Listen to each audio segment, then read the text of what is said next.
Okay, good afternoon, everyone. I'm Mabel Berezin. I'm the director of the Institute for European Studies.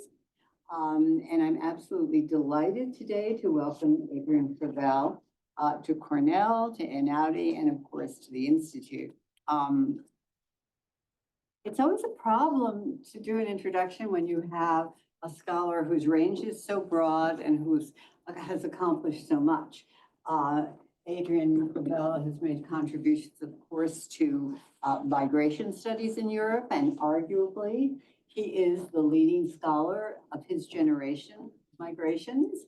But he also writes on architecture, art, and he's also become interested and written on Japan and Japanese culture. So he covers a wide and diverse terrain.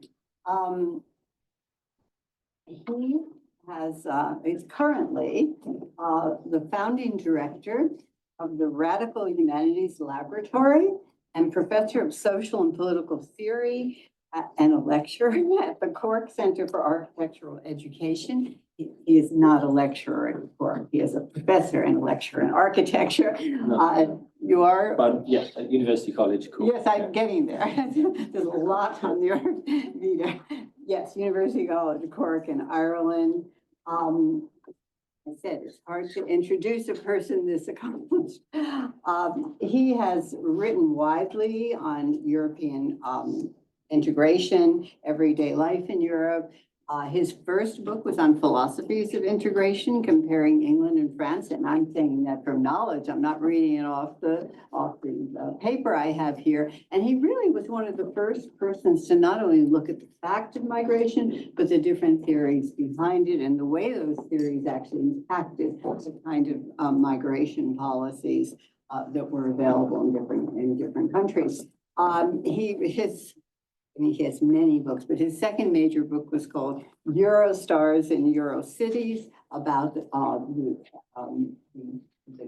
class of people who actually were able to take advantage of European integration. And when we look at his, the number of places he has taught, he has been a tenured professor in sociology at the University of California, Los Angeles. He has been directed, and I assume was a professor also, of the Center for Global and Regional Ethnographies at Aarhus University in Denmark. He was a professor of sociology at Sciences Po, and he was the chair in sociology and social theories and director of the Bauman Institute at the University of Leeds, England. All of this before he moved to Ireland more recently. He is the recipient of numerous academic honors. He is a fellow of the British Academy. He is an invited fellow at the Wissenschaftscollege in Berlin, and he is the professorial academic associate of the Sainsbury Institute, the study of Japanese arts and cultures in Norwich, England. I would like Professor Fravel to present himself, but today he is going to talk to us about orders and borders of global inequality, rethinking migration and mobilities in the era of neoliberalism and beyond. And it is my delight to turn over the floor to Professor Fravel and welcome him to Cornell.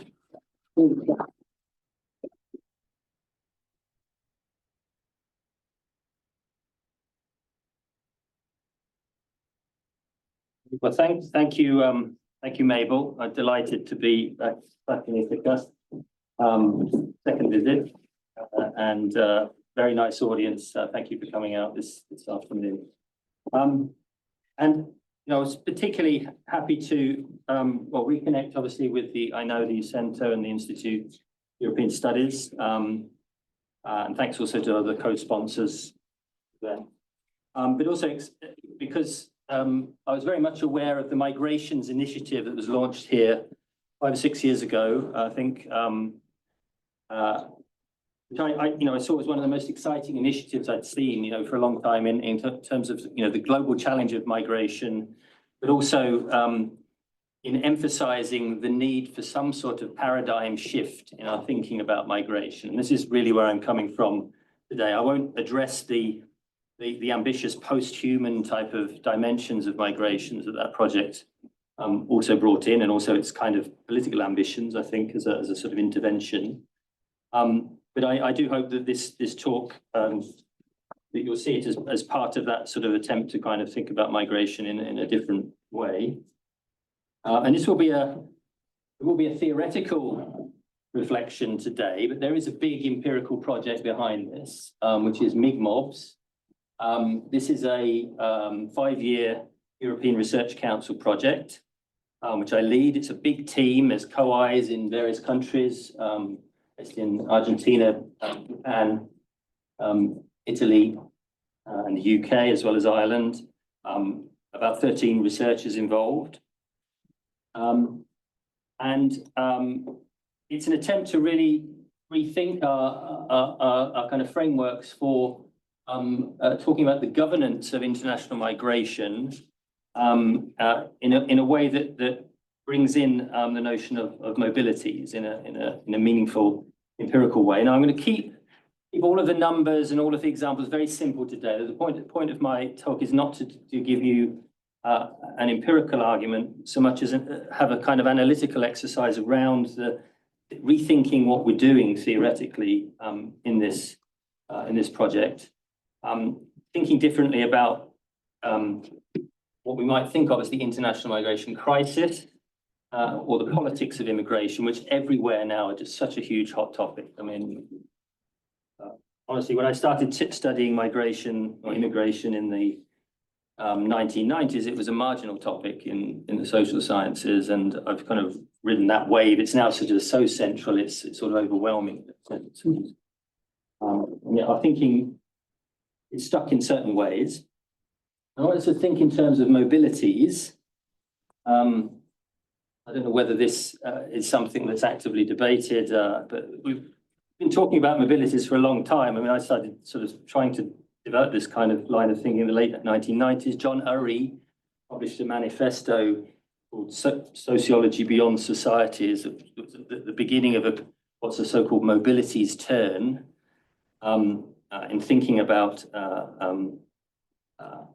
the sort of the fluxes of the modern and contemporary world, in which what we call migration as the movement of people numerically and as a phenomenon is only one very small part of stuff that is moving around, including people. And that's really the sort of nub of the argument that I'm going to talk about. And of course, when people start mapping that kind of stuff, when geographers start looking at mobilities in the broad sense, including population movements of different kinds, the world ends up looking rather like this. Lots of lines, light and intensity concentrated in particular parts of the world, other parts of the world shrouded in darkness. And you can begin to think about what this means as a sort of image of the world. It's an image of global inequality, above all. And it's pretty much the same whether you take trade, whether you take international travel, airplanes flying around, container ships, flows of information, even things like pollution. You can map all of these things out, and people do this kind of work, and these are all what we might think of as mobilities. And I know that the project here at Cornell was also interested in, the mobilities of animals and so forth, which in a sense are not governed politically, but can be governed, could also be governed politically, or could have political consequences. And also, I mean, the world, I think, has looked like this in the 1990s and 2000s, a sort of high period of globalism, which is in a sense what we're in a period now of reflection about a lot of the illusions associated with globalism and globalization. And it was very common to sort of have these kind of global representations in that kind of period. But we're now coming to terms perhaps with a world where we're much more skeptical about globalism and so forth. But the world would still look, if you mapped any of these things out, it would still look very much the same, whether we're talking about after 2008, the global financial crisis, 2020 to 21, COVID actually changed things, and I'm going to show you something to do with that. But after COVID, things have returned to something like this.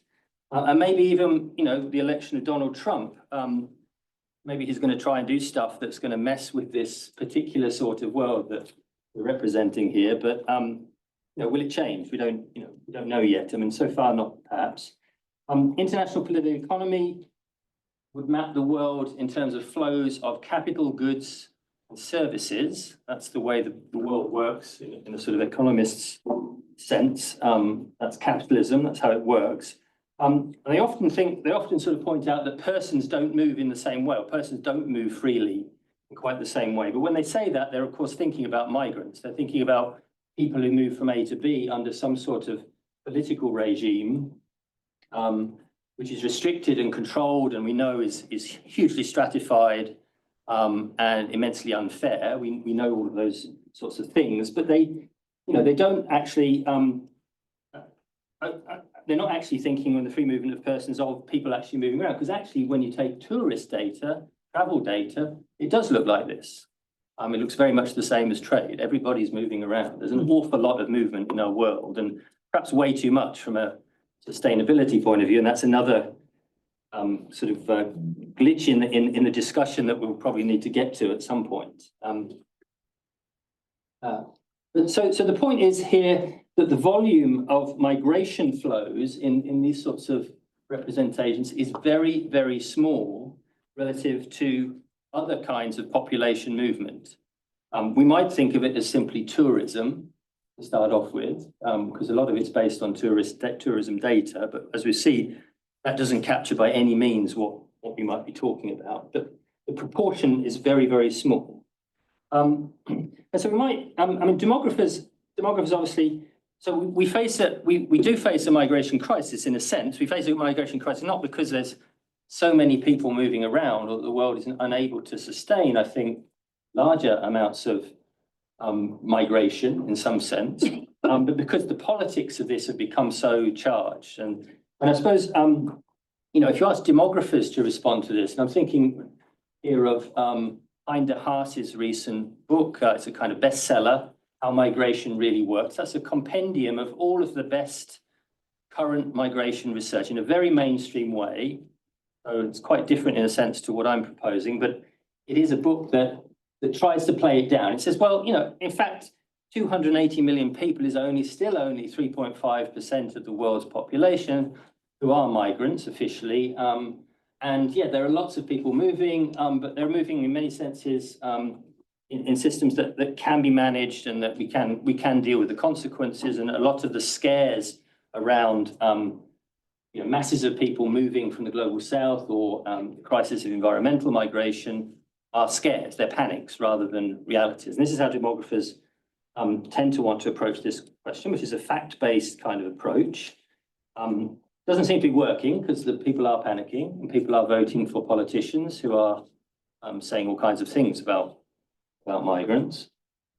But I'd kind of suggest we might turn it round. Is that what's really remarkable here is that there is this is explaining the incredibly inordinate focus on migration as a crisis, its political saliency, the drama of migration, when it is such a tiny percentage of global mobility flows. That is, in a world of neoliberal capitalism, where everything is on the move, somehow we also have a politics at the national level that creates incredible symbolic focus on something that is a small part of what's actually going on.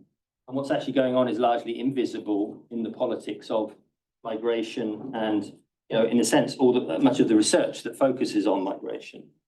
So we need to, that's what is extraordinary to me, the relation of migration to mobilities effectively. Mobilities here in the sense of mobilities of people across borders, as opposed to migrants across borders, who are the people we think of as migrants and who sometimes become immigrants.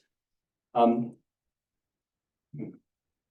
what's interesting is that this relationship, the political processing of this relationship, it produces this, first of all. It's a very different representation of the world. Obviously, the familiar political map of the world, a world divided up into states and territories, with populations in containers in which migrants, the problematic population moving across borders, are an anomaly. that needs to be resolved by either excluding them at the borders or possibly selecting them and integrating them as citizens. But something is going on that enables what we know is this is a factual picture of the world. Those are real flows, turning into something that is a hugely symbolic construction of states and power and territory with populations contained in a certain sort of way. But at the same time, it looks like this. Perhaps if you've ever seen this, this is a map of the world. Again, a famous diagram from the mid-1990s, the height of globalism. The world according to Gork. Maybe we got the joke. Globalization and World Cities was a project involving Saskia Sassen and other people, Loughborough University, where they measured the networks and flows going between major global cities in terms of the offices of major corporations. So this is a mobilities of money, capital, information, and so forth. And hey presto, it produces a world in which everything disappears apart from A, B, C, and some D cities. Everything else is completely off the map. And this, again, is a map of inequality as much as anything, but it's, it's the world as we know it. But it exists, it coexists with this world. And that's, of course, what neoliberalism is all about. Neoliberalism is the ability to have a world of contained nation states that still is a familiar world in which the particular nation states are at the top of the hierarchy. They have all the power, they have all the money, they have the status, and people want to move to them. And it's a big sort of long list of inequality that you can then measure in all kinds of ways in terms of the status and power, income, and so forth. Gross domestic product as much as per capital, as much as things like the value of a passport, which passports is it worth having in terms of where you can go with your passport and so forth. And I'm going to obviously go more into this notion of global inequality as we go along here. So this is the sort of thing that we need to explain. And as I said, it's something that is very much wrapped up in what neoliberalism is, or this particular sort of type of global capitalism in which borders have been opened, and yet we have a kind of growing governance of borders or populations, or what we're going to see is a sort of an evolution of control over populations that is getting ever more sophisticated, maintaining the order while also benefiting from the flows. I'm building here on the work of my collaborator Ettore Vecchi, who's a professor at SOSPO and visitor at the European University Institute. And this is the kind of thing that he likes to start off. This puts what I've been talking about into a kind of history back to 1960. Neoliberalism, you can sort of time it with Pinochet taking over in Chile and other developments leading to the era of Reagan and Thatcher in the 1980s. Neoliberalism as a particular period of development. It develops after the 50s and 60s, so in sort of post-war sort of period. And this is the kind of fact that Ettore and his associates have been coming up with to kind of point out just how extraordinary this relationship between mobilities and migration is becoming. So this development, so indexing them all to this point, you've got the world population, indexed along. So that's the growth in the world population. That's the sort of slope it's on. That's the growth of migration. So that's the international migration crisis. That's a serious growth, but a growth that still is at a certain sort of low percentage of the world population. And that's the growth of international travel across borders, measured with the United Nations World Tourism Organization, the other UNWTO. And there is an organization that gets everybody, all the different nations of the world to count who's coming in at the borders. And there's a sophisticated way in which Ettore, particularly his team, is dealing with this data. So it's not completely naive and read off in a straightforward way. You get this kind of relationship. And this is growing up to 2019. That's obviously an important point for us. It is growing like this. That's people flying around on planes. So next time you're in an airport, think about how many people on the plane are migrants in international travel, and how many people are just moving around, and what exactly is going on? How is that possible? What are the consequences of that? It's obviously the era of neoliberalism, I say.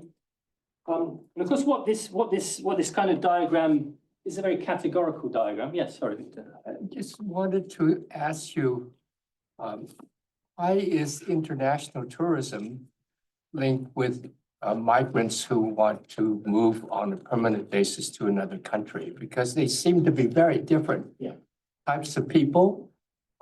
Those who can afford an expensive vacation to Rome, and those who are desperately moving out of collapsed subsistence agriculture. Let's hold that thought, because that's precisely what I'm going to talk about, obviously. There's a problem, the problem with this that all migration studies scholars will immediately raise is that, but they're tourists. They're not migrants, right? They're tourists. They're people who cross borders. They're precisely not the people that we're interested in, who are the anomalous population who are somehow perhaps changing country from A to B and a part of some sort of politically governed process of mobility that involves the state kind of deciding that they're a population that belongs over here or belongs over there, or we can enable them to change their status and membership, the politics of citizenship. This is precisely so much. When we present it in terms of data, this is a very categorical sort of distinction. So these are classic. This would be the IOM or OECD type of definition of migrants: settlement for 1 year, moving residency from A to B, stocks and flows, and these are people who've crossed the border, simply travelled across the border. But of course, this particular map assumes that we know who the migrants are, right? And if you know anything, about migration studies, currently, in terms of its, migration studies is only interested in this part of the picture here. It's only interested in the 280 million, but there's enormous amounts of debates going on about the categorical shifts that are going on amongst these sorts of migrants. So issues to do with, are they economic migrants? Are they refugees? Is that distinction even viable legally anymore? Are they formal? Are they informal? Can we capture those in data? They're still migrants, but we capture them. There are obviously migrants who also move informally. Are they high-skilled versus low-skilled migrants? Are they, and we know from a lot of studies that there's an increasing selectivity in international migration, so that the international migrants that studied in that way are being shown to have a lot more human capital. They're being selected a lot more. They're being specifically matched a lot more economically by states that are getting better at controlling the ones that they don't want. Are they the good migrants versus the bad migrants? Now, all of that is going on within this smaller category of data, as it were. And the rest of these people are, as Victor's suggesting, that we assume that they're privileged, free-moving, people traveling on holiday, crossing borders, they come and they go. We might assume that they're overwhelmingly white, they're overwhelmingly privileged, they're short-term, they're ultimately irrelevant to migration studies and ultimately invisible in the picture that we're developing.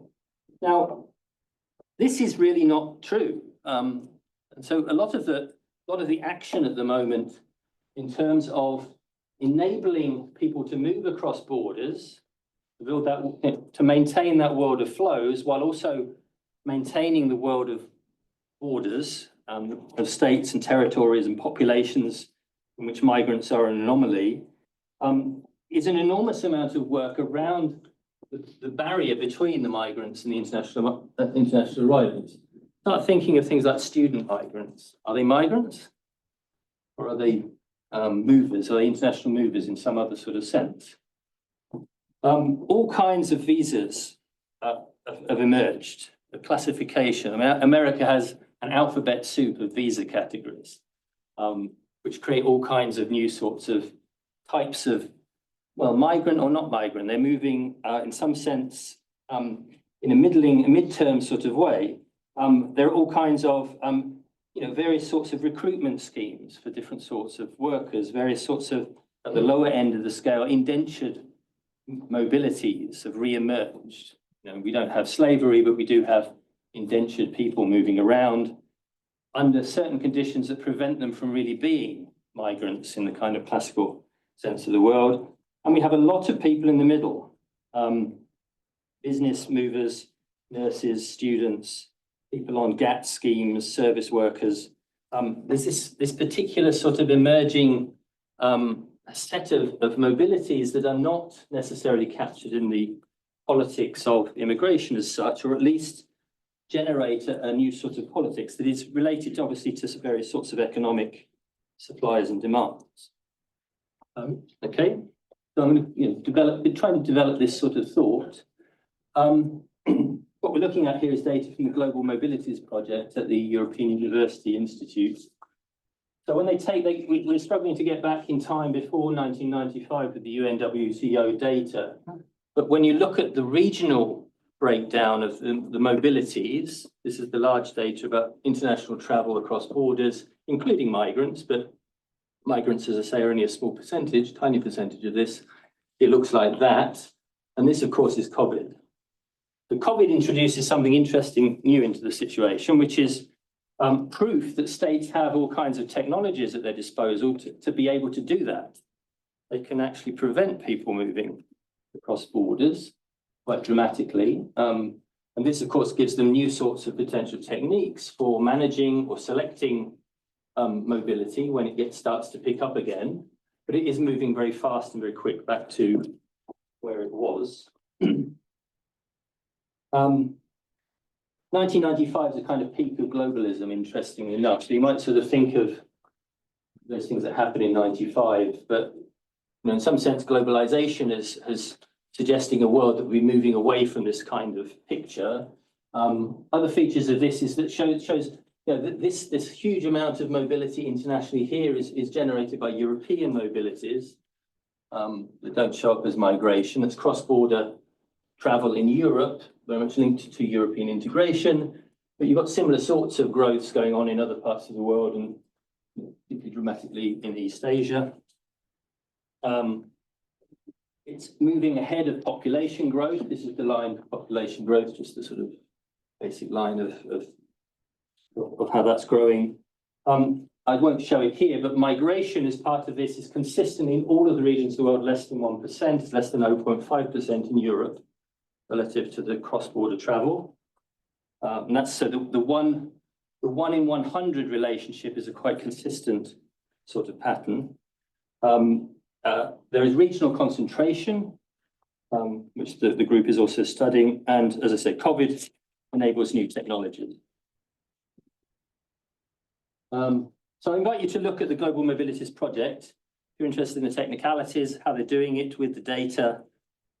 They've recently released a new data set. There's a YouTube which presents the data set as it is. And there's also this particular work by Emanuel Deutschmann, who's an associate of ours, mapping the transnational world at Princeton University Press from a couple of years ago that uses all the best possible data to try and kind of get at these kind of global patterns of mobilities. Once you open the box, migration is one form of mobility. There's lots of other forms of mobilities. And what they're particularly showing is the regional clustering of mobilities and how that is developing over time. It's the European University Institute Global Mobilities Project. And the other thing that we will be able to do soon is look at these patterns of growth of mobility in relation to the emerging impact of mobility policies. So these are mobility policies, again, are creating possibilities of people moving across border, but not necessarily for migrants. So bilateral labour agreements and particularly free movement accords. There's a big project called Free Move with Diego Acosta at Bristol. They're compiling a data set of all of the free movement accords. That it's not just the European Union that's integrated, but Latin America, different sorts of arrangements in East Asia, enabling mobility while not enabling migration is key kind of issue here.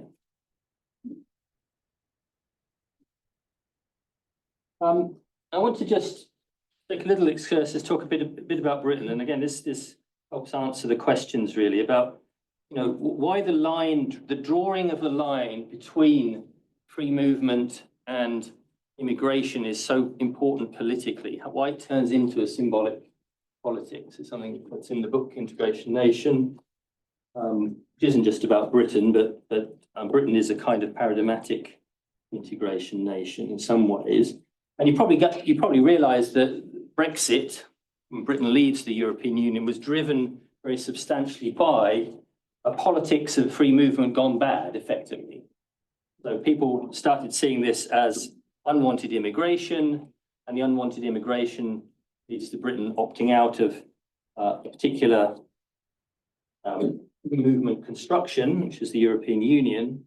And it shows the particular sorts of paradoxes around bordering. The image here is an image. I put this image here as it's a sort of, there's a bit of a provocation, but it's the kind of celebratory integration discourse that we love to think of as receiving societies. The beneficent British nation state with the Queen, that would be Prince Charles now, obviously, in a multicultural situation, perhaps in London, welcoming Middle Eastern refugees as part of the nation.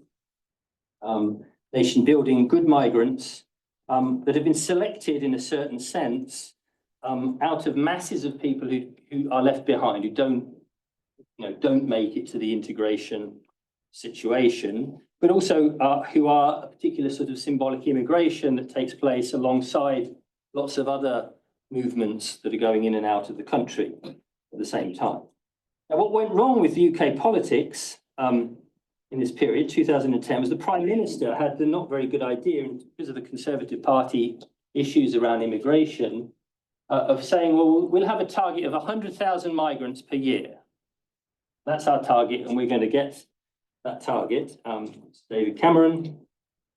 He sets this target, and really that target then becomes, so that's a sort of artificial measurement. It's a measurement that has some sort of base. In fact, the actual number of net immigrants to the country, 100,000 per year, becomes a political target, reproduced in discourses, monitored by the press and mobilized by politicians who are saying, well, we're missing the target. There's 150,000, there's 200,000, or in fact, there's consistently more than 300,000 in the figures. And as the figures rise during the 2010s towards 2015, the numbers that are getting counted for the so-called EU immigrants, people from the EU who are arriving to live in Britain, as well as students into the mix, starts to get larger than other sorts of migrants, and it becomes a kind of political dynamic that gets mobilized inside the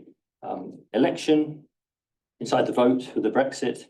And it becomes a key, immigration as such becomes a key issue. So the 3 to 5 million EU residents in the UK at this time, who don't see themselves as living in another country, they see themselves as living in a part of Europe as EU citizens, are transformed effectively in this political process into immigrants. And as you'll be aware if you saw any of the politics around this, the EU free movers get associated with images and representations of mass asylum migration that's going on in the rest of Europe, actually not really coming to Britain very much. And they also get associated with a very negative politics around Muslims in Britain, who are also effectively not an immigrant group, but rather a British, part of the British nation. So there's a sort of immigration gets constructed, and it becomes the key dynamic in the producing of Brexit. A line gets crossed. I write about this in an article called Crossing the Race Line, which explains how race is used to build the Brexit argument, which is a crossing of the line between free movement and immigration in a racialized way. Now, the irony is, of course, that there might have been 350,000 immigrants or migrants coming to the country. At the same time, this is data from around, from the 2015 all the way through to 19, it's fairly consistent. Britain has an average of 35,000 asylum seekers. So only 1 in 10 of these migrants, despite the fact that asylum is seen as the big issue, is actually a refugee. There's 9 in 10 who are coming legitimately as some other sort of migration channel. A few dozen perhaps arriving in boats or in through illegal means, and these become hugely symbolically important. So, maybe 1 in 1,000 of the migrants in the country is a regular migrant who gets in this kind of way. And yet at the same time, as all this is happening, and Britain is taking back control on migration, it is allowing 35 million people to come in annually to the country as visitors. So it's that particular relation, it's the 1 in 100 type of relationship that's really interesting here. And interestingly, I mean, the kind of the back end of this story is, of course, Britain takes back control over immigration, stops free movement. All of the EU movers, well, have to become residents or leave. They become immigrants effectively. And also various sorts of new kinds of migration schemes as mobility type schemes, labour mobility schemes start popping up in an ad hoc way to satisfy the British economy, which has a huge demand for migrant labour. And before we know it, you have figures of 700, 800, 900,000 migrants a year. So the take back control thing was exactly the opposite of how it would work, which is what some people certainly predicted would happen.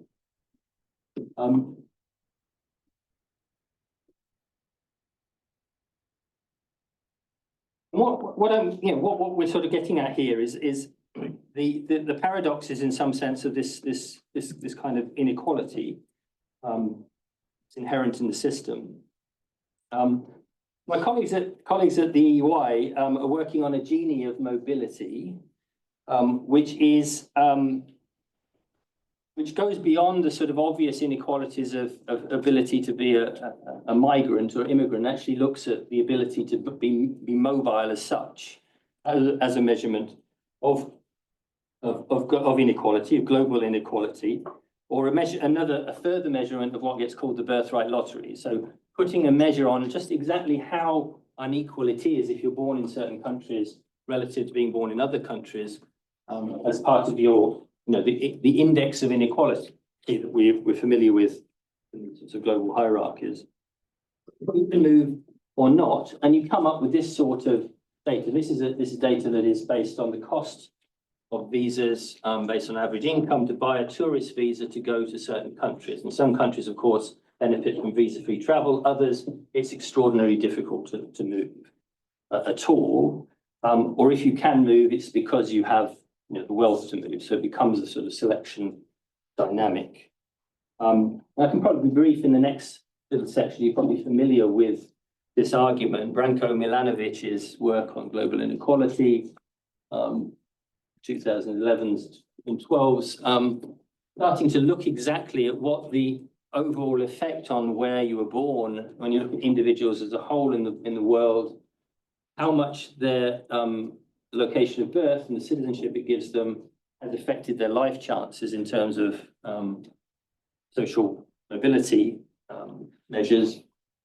In the old days, it mattered a lot less. It was much more dependent on the class that you were in. So, elite classes across the world had more, there was a more sort of distribution, even distribution of their opportunities, as it were, relative to being born in the West or being born in Europe, let's say, versus some other part of the world. But that over this period, particularly over the period of neoliberalism we're talking about, becomes overwhelmingly concentrated on where you're born. So and this is beginning to change now, but it's a striking kind of consequence. What it means is this, effectively, is another way of looking at it, which is the overall distribution of any given population from the poorest to the richest, put in a line, and where do those populations sit as a whole? So in other words, there's overlaps only at the very top end, say, of the Indian population with the bottom end of being an American. Other countries falling somewhere within this kind of scale. Probably seeing this, which is Brankovich's elephant. Are you familiar with all this? You know, some basic sort of global inequality has sort of had this big sort of surge of interest between country inequality, in other words, relative to other forms of inequality that are measured within countries. The change in where people are in the income distribution over this particular period, 1988 to 2008, driven by big changes in the middle part of the global population. So the middling populations of the world are moving upwards, relatively speaking. The bottom part of the world is stuck behind. And then you have this particular phenomenon. This is Thomas Piketty's work, you know, the 2% getting richer and richer. And then this other sort of phenomenon, which is the relative immobility of the poorer people in the richer parts of the world relative to people in developing parts of the world. So a kind of shifting scale of global inequality, and the recent debates, the recent arguments, studies by Milanovic, Piketty and others suggesting that the class is making a comeback largely because of the impact of the Chinese sort of mobility in this kind of picture. The location is becoming less important again, relative to class status. So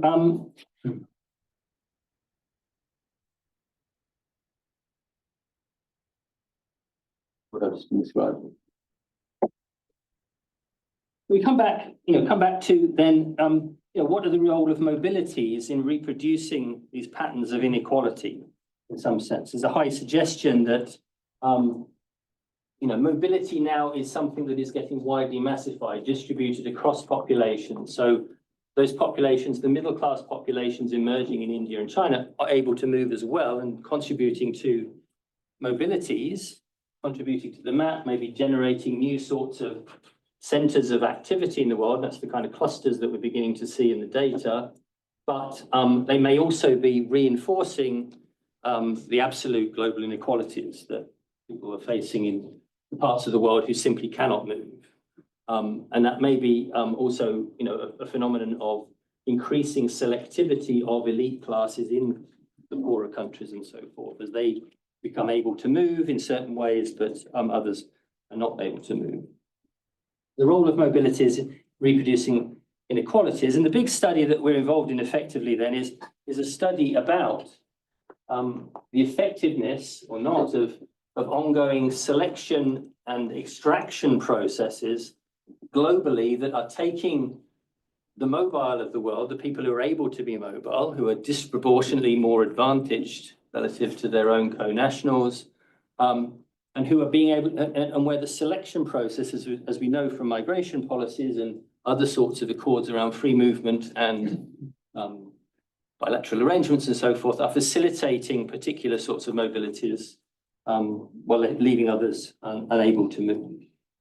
And of course, one response to this kind of set of facts is that, well, what we need therefore would be open borders. Open borders would enable the masses of the world to move upwards, presumably, or outwards to wherever they wanted, and this would affect a kind of redistribution. So migration and mobility as a redistribution, or indeed migration as a potential decolonization. So there's been some very interesting discussions around the work of the lawyer Tunde Achumi at UCLA, and also the UN Special Rapporteur on Race and Racism internationally.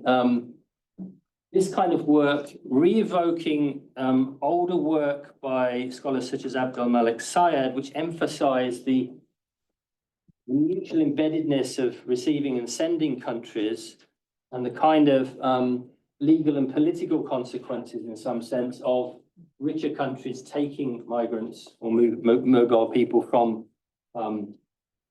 lower countries, the co-relational aspects of this, the necessary recognition and the kind of consequences that it would have for both political mobilizations of migrants who are able to kind of take things, as it were, from the movement, restoring certain sorts of redistributing resources, or indeed engaging in reparations in some sense. So there is this kind of potential, as it were, for migration and mobility of this kind to generate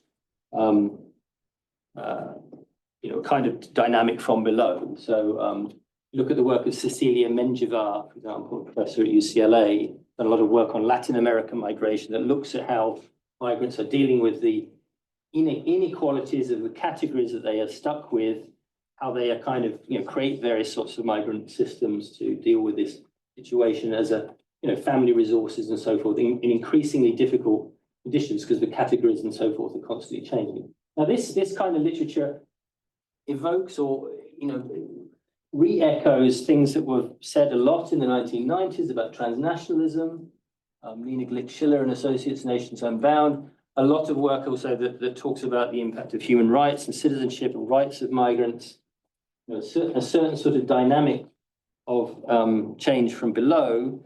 But there is a sense in which the recent kind of literature on this kind of impact of migration on the changing sort of international relations, as it were, the big macro picture is actually, rather negative. There's in fact more privilege going on. So the dual citizenship 2.0, dual nationality, global asset, again, disproportionately benefiting more advantaged people who are able to kind of play both games, where others are simply locked out by the systems, or indeed emerging systems in East Asia and so on, that are, as I suggested, new sorts of forms of indenture that create mobilities that don't turn into migration effectively. So Nora Laurie's work on temporary status of workers in the Gulf. So differentiated citizenships effectively, or different types of categories that are becoming more and more fine-grained in this sort of international system of dealing with the mobilities in relation to a kind of declining emphasis on the features of equality and citizenship that we associate with a kind of ideal type of immigration in some sense. So how the inequalities play out across this. And the North Atlantic West, i.e. North America and Western Europe, in their politics and structures for dealing with migration and mobility, start to resemble or even follow some of the structures that have emerged in Africa, East Asia, and Latin America. And what we're trying to do in our studies is sort of redo, as it were, the Worlds in Motion type of study in the 1990s, a very conventional sort of look at international migration, but on a massive global scale, in terms of how do things change when we start talking about migration and mobilities. And one of the things that has emerged, I think, in the migration literature since Agmas's work in the 1990s, when the world was sort of opening up and there was a kind of transformative dynamic around migration, is a sense of pessimism, effectively. So Stephen Castles, who is a British scholar based in Australia in his later years, his work taking an increasingly negative view of the impact of globalization on migration, how migration leading to further inequalities. And Hein de Haas, as I mentioned earlier, it's his book out recently, coining the idea of the pendulum swing. So the pendulum swing really is the idea that the relationship of migration development, so what, as it were, how migration may lead to further development in sending countries, perhaps contribute to decolonization, how the development dynamic, in fact, is tending to sort of suggest a more extractive and selective kind of dynamic that is actually creating more inequality as global inequality is growing. How much longer have I got? Well, we like to have some questions, Yeah. maybe 5:30 or. Yeah. So I'll just skip through the next. The next bit is a little bit of a kind of very, very brief overview of what we're doing in the project. And I wanted to end with just two examples to get us thinking about the questions that I'm trying to raise here. We've got the macro study, the Global Mobilities Project, which is giving us the data that looks at international migration data in relation to mobilities data. Mobility is data for people versus data for trade or other sorts of relevant flows that kind of measure global kind of economic structures and the role of mobilities in them. And we've got this particular focus over time, so the 50-year focus that enables us to really look at what happened with COVID and whether COVID is leading to a different sort of balance between mobility and migration over time in terms of its effects on global inequality or not. And then we have a number of studies within this that are really quite small scale studies with postdocs and PhDs looking again at familiar migration systems in terms of the migration mobilities sort of balance in some sense. So in East Asia, looking at Chinese migration, actually through the lens of Chinese professionals, women Chinese professionals moving to Korea and Japan, where their kind of trajectories and their ability to move, there's a lot of free movement in this context, reflects the changing relationship between China and these other countries and a certain sort of evolution of free movement. Indonesian migration, kind of classic case of labor migration that is very highly differentiated between men and women and different sorts of destinations, organized migrations that are more or less mobility systems, creating short-term temporary labor mobility and there's a lot of infrastructure around this in terms of private companies and agencies facilitating it. There's a study there. We're also looking at Latin America, which is interesting precisely because it has an even more developed kind of notion of freedom of movement than Europe. So, mobilities in Latin America have been routinely very simple to achieve, and also that the status that you can achieve by moving to countries in terms of access to rights and residence and ultimately participatory citizenship in some sense, particularly in Argentina, for example, has historically been very, very open. So it creates all kinds of interesting mobility flows that might not be quite captured in a sort of standard sort of migration model. This now changing with the impact of, so we're looking at Bolivians and Venezuelans in Argentina and Chile, as both of these countries are evolving towards a more standard immigration politics. And then we've also got a study on refugee and asylum migration. We have two PhDs, a Syrian and a Ukrainian, so there's sanctuary scholarships looking at how asylum seekers are moving through this kind of politics of categories in relation to the changing context of what's going on back home and how they manage particularly. There's both a spatial aspect to these mobilities and a temporal aspect that's really interesting. So our assumptions about time in migration, I think, are quite different when you look at it from the mobile person's point of view. There are two cases, there's a summary of the thing, you can find this on the website, MIGMOBS.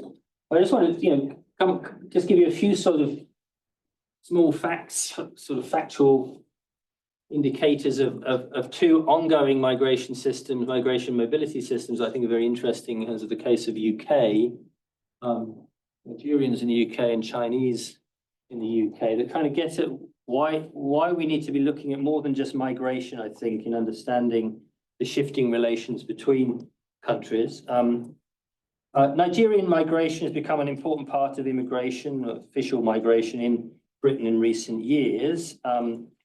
We obviously would expect, this is a country that is posting very low levels on sort of inequality indexes and so forth, a great disadvantage in terms of access to the wealthy West, but nevertheless enjoys or is embedded in a certain sort of post-empire sort of relationship with Britain.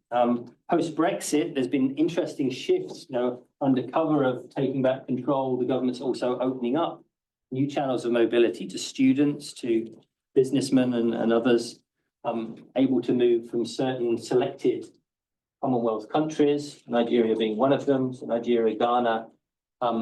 There's been a lot more mobility of late. And not surprisingly then, numbers, and also, there's another key part of this is also that there's an interesting kind of internal relationship, as it were, between more recent, newer migrants from West Africa, for example, and the original, West Indian British population. which actually, breaks down the sort of Black British kind of identities, quite complex. And there's a sort of a particular sort of differential as well in Britain, where the West Indian British are kind of find themselves in a sort of more disadvantaged position in some sense, more recent migrants from other countries in Africa. But there's a quite big distinction going on. That dynamic then leading to a large growth in the official migration statistics from 191,000 in 2011 to 270,000. So still not huge, but significant numbers. The 8th largest nationality group, in terms of where people are born, the largest African group in Britain, and substantial proportion as well of Indian and Pakistani migrants to Britain. They're the largest groups. This is happening at the same time. The numbers 10,000 a year migrants, but there are 77,000 visitors per year from Nigeria, which suggests an additional kind of dimension to this, which is obviously a certain sort of transnational dimension, but a dimension of flows that are going on between these countries, but which also suggests that there is a strong and ongoing kind of, I think, selective and extractive kind of relationship here. So I think this kind of thing can be seen in terms of a certain sort of ongoing management of migration systems by receiving nation states that reproduces a certain sort of colonial relationship in certain sorts of ways. And it's very much focused on the increasing selectivity around these particular sorts of flows that might be around students and so forth. So, looking more closely at this in those terms, I think is important. And the Chinese in the UK, another, kind of unusual sort of migrant group, because they're relatively invisible. They're not showing up very much in the ethnic and racial politics in Britain. They're significant, growing, large numbers of students, population, 400,000 as a sort of stable number, but 170,000 students per year.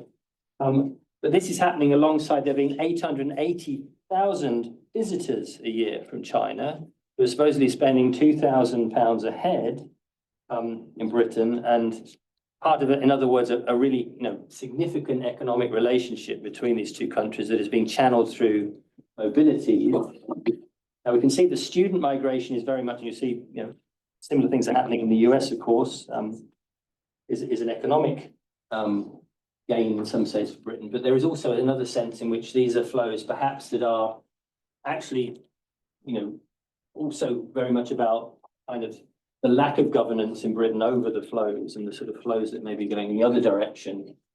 Businesses and economic activities are being set up in Britain that are actually more about a sort of Chinese diaspora dynamic. So which way the capital is flowing is obviously something we need to think about, and relating the migration and the mobilities to other sorts of ways of measuring the international relations between these places. That really brings me to the end of the talk. I think these two examples, I give a hint of what might be done when we start thinking in these sorts of terms. The Global Mobilities Project will provide data that links the international migration between countries to the mobilities that are taking place through the same corridors. There's a different way of thinking about the interstate relations and the population management that produces ongoing state formations, managing population, managing this particular balance that I've been trying to illustrate between controlled migrations and open flows of various kinds. What I think of as a kind of study of political demography, since it's very much around the kind of constructions and management of conceptions, categories, and statistics about migration and mobility, as part of an ongoing kind of formation in the world that we can think of as a development of neoliberal capitalism. Although I think what a lot of this is pointing towards is something that isn't really captured by the the label neoliberalism. It's something we need to be thinking a lot more carefully about, I think, in terms of how it actually works. I'll stop there. Okay, well, Sorry for thank that. you so much.